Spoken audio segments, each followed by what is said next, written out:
The rain fell in a slow, mournful drizzle, blurring the edges of the world into a watercolor of gray and rust. It clung to the peeling paint of Vance and Son Motorworks, making the faded blue letters weep dark streaks down the corrugated metal wall. For Arthur Vance, the garage wasn't just a building. It was a tombstone, and the eviction notice taped to the door was the final shovelful of dirt. The red block letters of Final Notice to Vacate were a raw, open wound against the grimy glass. He'd stared at it for an hour, feeling the damp chill seep into his bones, a cold that had nothing to do with the weather. It was the cold of finality. People on the sidewalk hurried past, their umbrellas forming a bobbing, indifferent river. A few cast furtive glances his way, their eyes filled with a mixture of pity and relief that his misfortune was not their own. They saw a stooped old man in oil-stained overalls, his face a roadmap of grief, his hands permanently grimed with the ghosts of 1,000 engines. They saw failure. They didn't see the man who had built this place with his father, the man who had taught his own son, Michael, how to read a wiring diagram before he could read a book. They didn't see the silent promise he'd made to his late wife, Eleanor, to keep this one last piece of their family alive. A car horn blared, breaking his trance. A sleek, black sedan had pulled up, its tires hissing on the wet asphalt. The door opened and Silas Croft emerged, a man whose tailored suit and polished shoes were an insult to the sacred, greasy ground of the garage. Croft was the kind of man who profited from decay, a vulture who circled dying businesses. He held a slim briefcase, a weapon far more lethal than any wrench Arthur owned. He sauntered toward the garage, a smirk playing on his lips as he saw Arthur standing there, defeated. "Morning, Arthur," Croft said, his voice smooth and condescending. He didn't wait for a reply. He tapped a manicured finger on the eviction notice. "I trust you've seen this. Pity it had to come to this, but business is business." Arthur said nothing. His throat was a knot of unspoken words, of anger and sorrow too deep to be given voice. He could only stand there, his knuckles white as he gripped a cold wrench in his pocket, the metal a familiar but powerless comfort. He felt the weight of every eye on the street, every whispered judgment. He was a relic, a ghost haunting his own life, and the world was just waiting for him to fade away. The smell of gasoline, usually a scent of purpose and life, now smelled like an accelerant waiting for a match. The finality of it all was suffocating, a pressure building behind his eyes. He had lost everything that mattered, and now he was losing the last place that held their memory. Silas Croft stepped inside the garage, his expensive shoes avoiding a puddle of oil with practiced disdain. The cavernous space, once filled with the symphony of roaring engines and clattering tools, was now eerily quiet. A single fluorescent light flickered overhead, casting long, dancing shadows that made the half-disassembled motorcycle on the lift look like a metallic skeleton. Croft ran a finger along a dusty workbench, then inspected it with a theatrical grimace. "Filthy," he muttered, loud enough for Arthur to hear. "Honestly, Arthur, it's a mercy I'm putting this place out of its misery. It's an eyesore, a relic of a bygone era." Arthur finally turned from the door, his movements slow, deliberate. Each step felt heavy, as if he were wading through the thick mud of his own failure. "This place has history," he said, his voice raspy and used to confrontation. "My father built it." "History doesn't pay the bills," Croft retorted, his tone sharp and dismissive. He opened his briefcase and pulled out a sheaf of papers, slapping them down on the workbench. "You're 3 months behind. I've been more than patient. I have investors' plans. A block of luxury condos will look much better here than this monument to nostalgia." He gestured around the garage, at the vintage tin signs on the walls, the rows of neatly organized tools that were older than he was. "This town is moving forward, Arthur. You're being left behind." The cruelty in Croft's voice was a physical thing, a punch to the gut. He wasn't just evicting Arthur. He was erasing him. He was dismissing a lifetime of hard work, of calloused hands and an honest living, as nothing more than an obstacle to profit. "I just need a little more time," Arthur pleaded, the words tasting like ash in his mouth. He hated begging, hated showing this man his weakness. "Time is money," Croft scoffed. "And you're out of both." He leaned in, his voice dropping to a conspiratorial whisper laced with venom. "I heard about your boy. A real tragedy. And your wife after that. Some men just aren't built to handle loss. This place, this business, it died with them, didn't it? You've just been pretending it's still alive." The mention of Michael and Eleanor was a deliberate, calculated strike. Arthur flinched as if he'd been physically hit. The wrench in his pocket felt heavier. For a fleeting, wild moment, he imagined swinging it, wiping that smug look off Croft's face. But the fire in him had died long ago, leaving only cold embers. He was a man hollowed out by grief. All he could do was stand there and absorb the blow, his silence a testament to his broken spirit. "End of the week, Arthur," Croft said, straightening his tie as he turned to leave. 5 o'clock on Friday. Have your personal effects out or my men will dispose of them. The locks will be changed. Don't make this more unpleasant than it needs to be." He walked out without a backward glance, the sound of his car door slamming shut echoing in the silent garage like a gunshot. Arthur was left alone with the flickering light, the smell of old oil, and the ghosts of the people he had failed to keep. The weight of Croft's words pressed down on him, a physical burden that made his shoulders ache and his head bow. The garage, his sanctuary, now felt like a cage, and the walls were closing in. After Croft's sedan disappeared down the rain-slicked street, Arthur walked slowly to his workbench, the papers the landlord had left behind seeming to radiate a cold malevolence. He swept them aside, his hand trembling slightly, and picked up a small, silver-framed photograph that was always there, propped against a can of grease-cutting soap. The glass was cracked, but the image was clear. A smiling woman with kind eyes, her arm around a young man in army fatigues, his grin wide and full of a life that had been cut brutally short. Eleanor and Michael, his world. The garage was more than steel and concrete. It was a vessel for their memories. He could still hear Michael's laughter echoing off the rafters as a teenager, the first time he'd successfully rebuilt a carburetor on his own. "See, Dad? I got it!" he'd shouted, his face smeared with grease, his eyes alight with pride.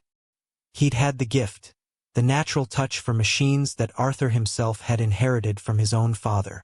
The sign outside, Vance and Son Motorworks, wasn't a business name.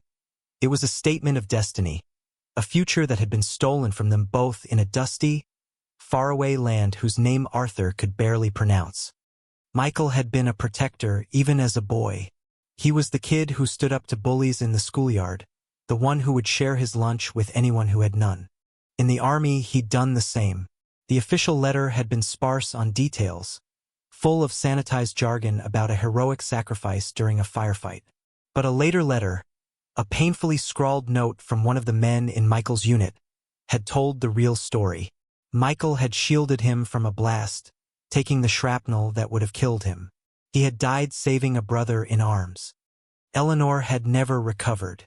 She'd faded like an old photograph left in the sun, her vibrant spirit dimming until one day, it simply went out. Her heart, the doctors said. A broken heart, Arthur knew. He was left with the echoes, the ghosts, and the garage. He'd poured every last drop of himself into it, not to make money, but to honor them. He worked by a simple code, the one Michael had lived by: you help people. You do the job right. You give a man more than he pays for. You act with honor, even when the world doesn't. It was this code that had led him to undercharge, to let payments slide, to fix the bikes of broke kids for a handshake and a promise. It was this code that was now costing him everything. He looked at the photograph again, his thumb gently tracing the outline of his son's face. "I'm sorry, Mikey," he whispered to the empty garage. "I'm trying. I'm just so tired." The week bled away in a haze of quiet desperation. Arthur woke each morning before dawn, the dread a physical weight in his chest. He went to the bank, the same one his father had used for 50 years.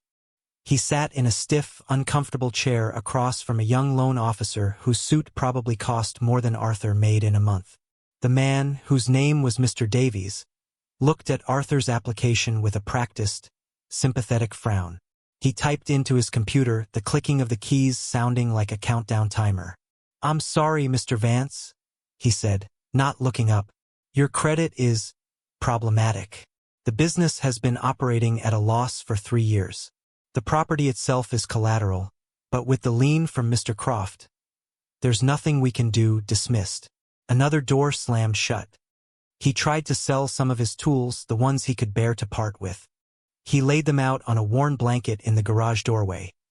A vintage set of socket wrenches, a torque wrench so perfectly calibrated it felt like an extension of his own hand, tools that held the memory of his father's touch. People stopped, looked, and offered him pitiful amounts. A man in a clean polo shirt picked up the torque wrench. "I'll give you $20 for it," he said.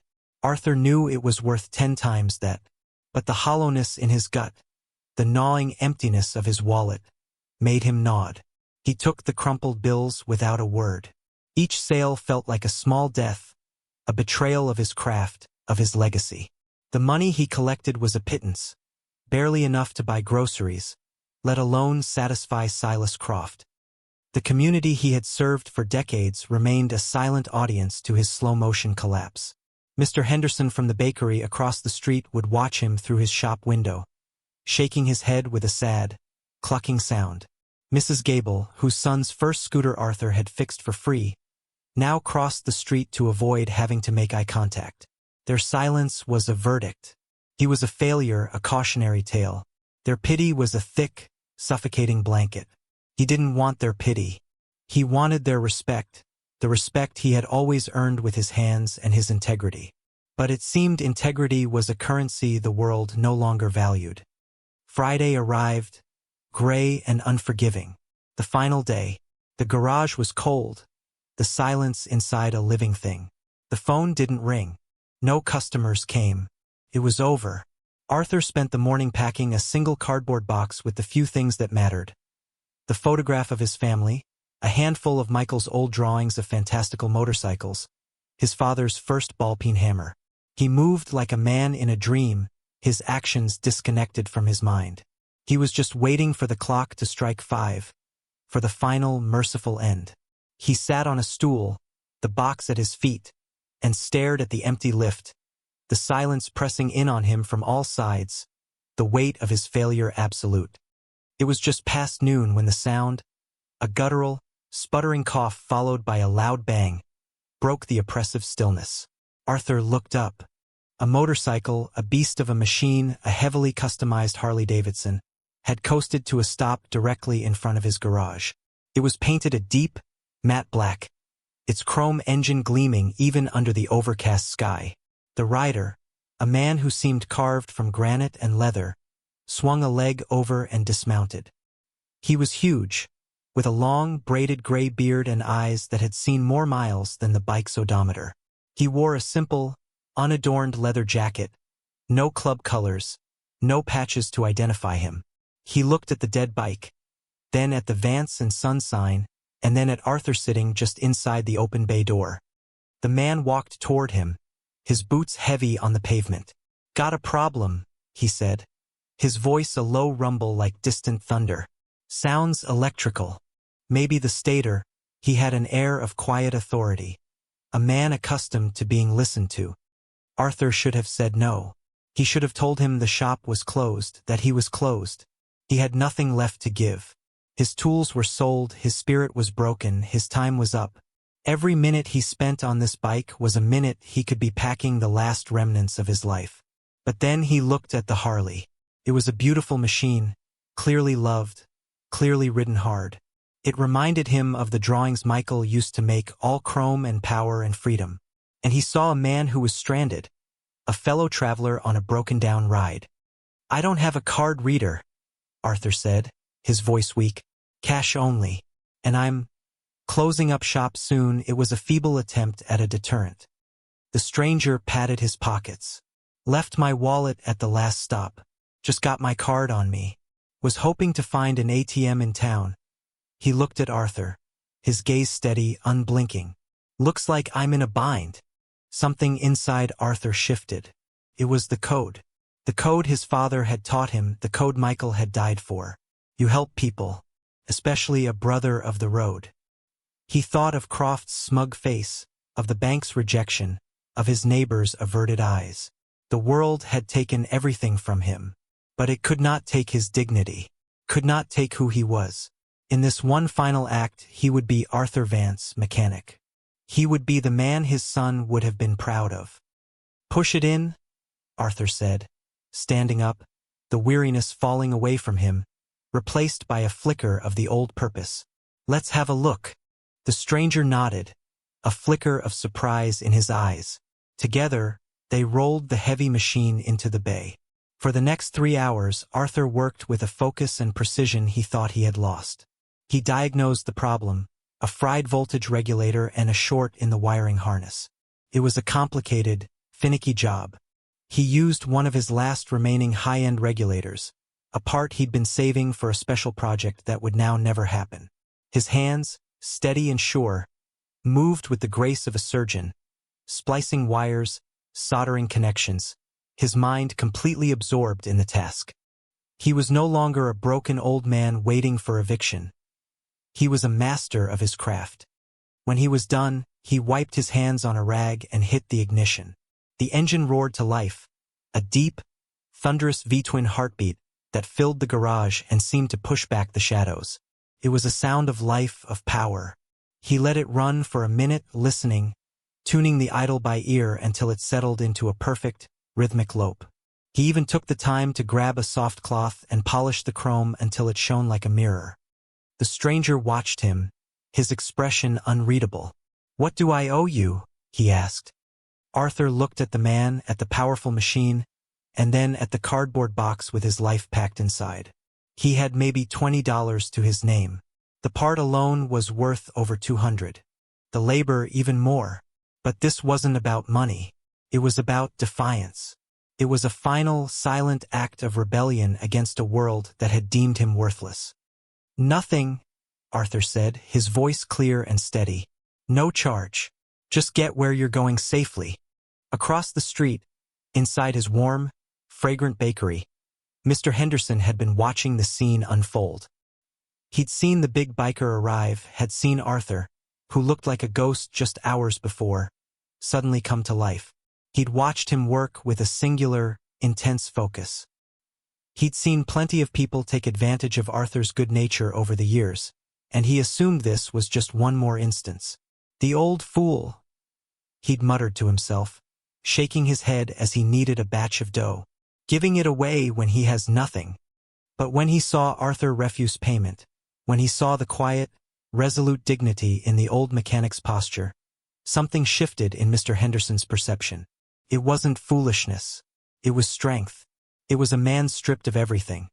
His family, his home, his livelihood, who still chose to live by a code of honor that Mr. Henderson himself had long ago traded for profit margins and practicality. He saw Arthur give the biker a nod, a silent farewell from one man of a certain creed to another. He watched the big Harley roar away down the street, its taillight disappearing into the gray afternoon. Then he saw Arthur slowly, methodically, begin to lower the big roll-up door of the garage. The sound was a mournful, metallic groan, like a final breath. It was a sound of surrender. The door closed with a heavy thud that seemed to reverberate along the entire block. Mr. Henderson stopped kneading. He felt a pang of something he hadn't felt in a long time, shame. He had stood by and watched this good man drown. He and the rest of them. The whispers on the street began to change that afternoon. Mrs. Gable, on her way to the market, stopped and told the postman what she'd seen. "Fixed that huge motorcycle for free," she said, her voice a mixture of awe and guilt. "And you know he's being thrown out today." The postman, who had delivered the eviction notices himself, just nodded grimly. The story spread. It was no longer poor old Arthur, the man who couldn't keep his business afloat. It was Arthur Vance, the man who, on the day he lost everything, gave what little he had left to a stranger in need. The narrative of his failure was being quietly, subtly rewritten in the minds of his neighbors. They had judged him for his lack of business sense, But now they saw a wealth of character they couldn't begin to measure. The silence of the community had not yet been broken, but the quality of it had changed. It was no longer the silence of indifference, but the silence of contemplation, of a dawning, uncomfortable respect. The clock on the bakery wall ticked closer to 5. The final hour. Mr. Henderson found himself staring out his window, watching the closed, silent facade of Vance and Son Motorworks. He felt a knot of dread in his stomach, an accomplice's guilt. He saw Silas Croft's black sedan pull up again, right on time. 2 large, thuggish-looking men got out of another car behind him. They carried a toolbox and a new lock. It was happening. The final, humiliating act. The community watched from their windows, from doorways, a silent, helpless chorus to a tragedy of their own making. The next morning broke cold and clear, the sun casting long shadows across the street. At precisely 9 o'clock, Silas Croft's sedan returned. He stepped out, looking smug and triumphant, followed by his 2 locksmiths. They strode toward the garage door, crowbar in hand, ready to pry open the life of Arthur Vance and discard its contents. Arthur was nowhere to be seen. He'd spent the night on a cot in the back office, unable to leave, unwilling to surrender the ground until he was forced off it. He heard their footsteps, the clank of their tools, and closed his eyes, bracing himself. Then came the sound. It started as a low, distant rumble, a vibration felt more than heard. It grew steadily, a deep, throbbing hum that seemed to shake the very foundations of the buildings. Heads popped out of windows. Mr. Henderson froze, a tray of croissants in his hands. The rumble became a roar, a rolling wave of thunder that drowned out the city's morning traffic. Croft and his men stopped, looking down the street, their expressions shifting from confidence to confusion, and then to alarm. A single headlight appeared, then 2, then 10, then 20. A river of chrome and steel was flowing onto their quiet street. Dozens of Harley-Davidson motorcycles, ridden by men in leather cuts adorned with the fiery, grinning skull of the Hells Angels, poured into the block. They moved with the disciplined precision of a cavalry unit, fanning out, forming a perfect, intimidating perimeter around the garage. They cut off the street at both ends, their engines idling in a deafening, synchronized chorus. The air grew thick with the smell of exhaust and the palpable threat of their presence. The community stared, mouths agape. This was a force they only saw in news reports, a legendary, fearsome brotherhood that had just materialized on their doorstep. At the very front of the formation, the sea of leather parted. The massive, matte black Harley from the day before pulled forward, its engine a low, menacing growl. The rider dismounted. It was the stranger Arthur had helped. But today he was not just a stranded traveler. He wore a full club cut, the leather vest bearing the patches of his station, President. He walked toward Silas Croft, his sheer size and presence making the landlord seem small and insignificant. The president, the man they called Preacher, stopped a few feet from him. He didn't raise his voice. He didn't have to. The roar of 50 idling engines spoke for him. He looked at Croft, then at the crowbar in the locksmith's hand, and then back at Croft. "This property," Preacher said, his voice a calm, chilling baritone that cut through the thunder of the engines, "is under new management." A collective gasp went through the onlookers. Croft, pale but trying to maintain his bluster, stammered, I have a court order. This is a legal eviction. You have no right." Preacher held up a hand, and in an instant, every single engine went silent. The sudden, absolute quiet was more terrifying than the noise had been. The only sound was the nervous breathing of Silas Croft. Preacher reached into his vest and pulled out a folded, worn piece of paper. He held it up for the crowd to see. "This is a letter," he began, his voice now carrying across the silent street. "It was written by a man my club calls a brother. It was written from a hospital bed in Kandahar." He began to read. "He was the best of us, quiet but tough as nails. When the IED went off, we were pinned down. He didn't hesitate. He covered me. He took the blast that was meant for me. His name was Sergeant Michael Vance. Preacher's voice was thick with emotion. He looked up from the letter, his gaze sweeping over the stunned faces of the neighbors, before finally landing on the garage door, as if he could see Arthur through the metal.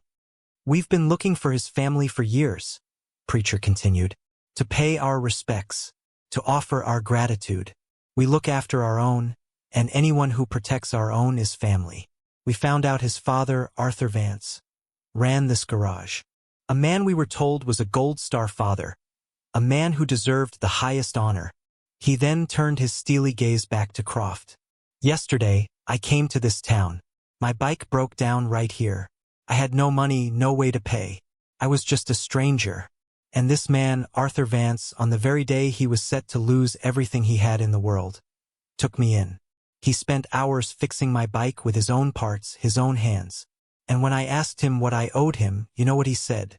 Preacher paused, letting the weight of the moment settle. He said, "Nothing. Just get where you're going safely." He had nothing left to give, and yet he gave. He showed me what honor looks like. He showed me the spirit of his son. The shame on the faces of the community was a palpable thing. They had seen a failure. The Hells Angels saw a hero. Mr. Henderson felt tears welling in his eyes. He finally understood. Arthur hadn't been clinging to the past. He had been upholding a legacy. The reveal hung in the air, a stunning, humbling truth that recontextualized every whispered judgment, every averted glance. Arthur Vance was not a man to be pitied. He was a man to be revered. Silas Croft's face had drained of all color. He was trapped, surrounded by a legion of men whose code of loyalty was as unyielding as the steel of their machines. This is insane," he sputtered. "The bank owns the debt. The property is mine." Preacher smiled, a cold, thin line that did not reach his eyes. "About that," he said calmly. He gestured to another biker, who stepped forward and handed Croft a new set of legal documents. "We had a conversation with your bank this morning, a very persuasive one. As it turns out, they were more than happy to sell us Mr. Vance's debt. The Hells Angels Motorcycle Club now holds the deed to this property." He leaned in closer, his voice dropping to a low, dangerous whisper. "And we are giving Mr. Vance a lifetime lease. For $1 a year." Croft stared at the papers, his hands shaking. His condo development, his profits, his victory, all of it had just evaporated. He looked at Preacher, at the silent, watching army of bikers, and knew he was utterly, completely defeated. Without another word, he and his men scrambled back to their car and sped away, leaving a cloud of dust and humiliation in their wake. As soon as Croft was gone, Preacher walked to the garage door and knocked softly. "Mr. Vance? Arthur? It's over. You're safe." The door slowly rolled up, revealing Arthur standing there, his face streaked with tears, his expression one of disbelief and overwhelming gratitude. He looked at Preacher, at the sea of bikers who were now looking at him with profound respect, and for the first time in years, he didn't feel alone. The bikers didn't just save the garage. They adopted it. They swarmed the place like a disciplined army, their energy transforming the quiet space of decay into a hive of renewal. They weren't just brutes. They were craftsmen. Men who understood engines and steel set about servicing the lifts and machinery. Others who worked construction in their daily lives, inspected the building's structure, planning repairs. A truck arrived, laden with brand new, top-of-the-line tools, all paid for by the club. They replaced every wrench, every socket, every piece of equipment Arthur had been forced to sell. They took down the old, faded sign. A few hours later, a new one was being hoisted into place. It was a perfect replica of the original, but with fresh, vibrant paint. Vance and Son Motorworks. The Sun was no longer a symbol of loss, but a badge of honor, a tribute to the legacy that had brought them all here. That afternoon, as the work continued, Preacher approached Arthur. He was holding a new, black leather vest. It was clean, simple, without club insignia. "This is for you," he said, holding it out. Sewn over the heart was a single, custom-made patch. It wasn't a club patch, but something more personal, more sacred. It depicted a golden star, intertwined with a mechanic's wrench. Below it, in gold thread, were two words, honor and respect. Arthur took the vest, his rough hands tracing the intricate stitching. It was heavier than leather. It was weighted with acceptance, with belonging. I don't know what to say, he stammered, his voice thick. You don't have to say anything, Preacher replied, placing a heavy hand on Arthur's shoulder. You're one of us now, not a member. Family. This garage is under our protection. You, and the memory of your son, will always be honored here. The transformation was not limited to the garage. The community, shaken from its apathy, began to emerge. Mr. Henderson came over from the bakery, his arms loaded with fresh bread and pastries, his face a mask of sincere apology. Arthur, he said, his voice cracking, we are so sorry. We never knew. Mrs. Gable arrived with a pot of hot coffee, and others followed, bringing food, offering help, their faces etched with a newfound, profound respect. They had witnessed an act of loyalty so powerful it had reordered their world. They saw Arthur put on the new vest, and it was like watching a king being crowned. He was no longer the neighborhood failure. He was its soul, its quiet, dignified heart. Weeks turned into a month. The garage was reborn. The once silent space now hummed with life, a constant thrum of activity and the roar of powerful engines. It had become the unofficial headquarters for the local Hells Angels chapter, a place where they came not just for repairs, but for sanctuary. The bikers, who the town had once feared, were now a familiar presence. They were respectful, quiet and less spoken to, and fiercely protective of the old mechanic they had adopted. They helped him with repairs, swept the floors, and sat with him in the evenings, sharing stories and coffee, filling the empty spaces in his life with the easy camaraderie of a brotherhood. Arthur himself was a changed man. The stoop in his shoulders was gone, replaced by a straight-backed confidence. The grief was still there, a part of him always, but it was no longer a crushing weight. It was a memory he could now honor with pride instead of pain. He worked with a renewed passion, his hands sure and steady, his expertise now sought after by bikers from across the state who had heard the story of the honorable mechanic. He was teaching some of the younger club prospects the art of the trade, passing on his knowledge just as he would have to Michael. The final image, the one that would be seared into the memory of the town, came on a crisp autumn evening. The sun was setting, painting the sky in hues of orange and purple. Arthur stood in the open bay of his garage, wiping the last bit of polish from the chrome fender of a custom chopper. He was wearing his vest, the gold stitching of the honor and respect patch catching the last rays of sunlight. The garage was clean, bright, and filled with the scent of oil, metal, and coffee. A half-dozen bikers were scattered around, some working on their bikes, others just relaxing, their presence a comfortable, protective shield. A low rumble started, and one by one, the bikers began to start their engines. It was the end of the day, time for them to ride. But they didn't leave. They formed a line, a chrome honor guard parked in front of the garage. Preacher, sitting on his matte black Harley, gave Arthur a slow, respectful nod. Arthur nodded back, a quiet, genuine smile on his face. He looked up at the sign, Vance and Son Motorworks, and then at the photograph of Eleanor and Michael, now in a new, unbroken frame on his workbench. He was not alone anymore. He had a family again. The roar of the engines swelled, a powerful, defiant anthem of loyalty that echoed through the streets. It was no longer a sound of menace, but a promise. A promise that honor would be met with honor, that dignity would be defended, and that a good man would never again have to stand alone.